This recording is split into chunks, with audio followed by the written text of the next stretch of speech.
मल्लिका। जब भी वह अपनी आंखें बंद करती है तो संजना को सिर्फ एक भूत दिखाई देता है जो खून और लथपथ अवस्था में उसे घूर रहा होता है, जिससे वह हर समय डरी रहती है।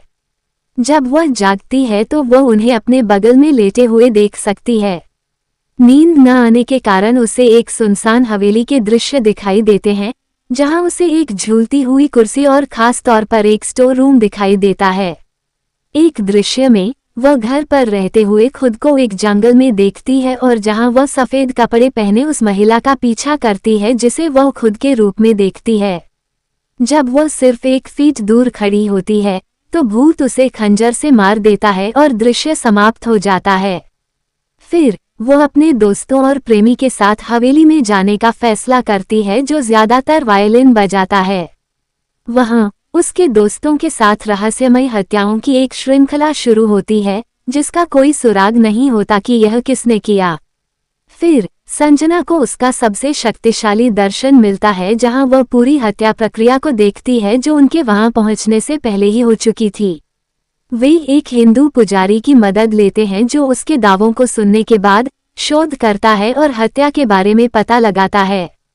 ये पता चलता है कि भूत कोई और नहीं बल्कि हवेली की मालकिन मल्लिका है, और हत्यारा मल्लिका का पति जो किसी दूसरी लड़की के साथ धोखा कर रहा था और बताता है कि उसने उसकी संपत्ति के लिए उससे शादी की थी। संपत्ति पर कब्जा करने के तुरंत बाद भारत छोड़ देता है।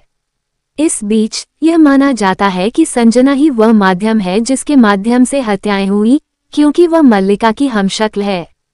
पुजारी को पता चलता है कि संजना माध्यम नहीं है, इसलिए वे माध्यम के बारे में पता लगाने के लिए एक अनुष्ठान करने का फैसला करते हैं। अनुष्ठान के मध्य क्रम में मल्लिका का प्रतिशोधी भूत प्रकट होता है और पुजारी को मार देता है।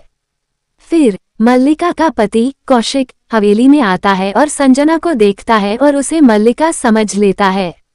वो कहता है कि वो किसी और बार भी मार सकता है। वहां वो संजना के प्रेमी की वायलिन की धुनें सुनता है जो मल्लिका की धुनों जैसी ही होती हैं। फिर वो एक भूतिया चेहरा दिखाता है जिससे साबित होता है कि वो मल्लिका का माध्यम है।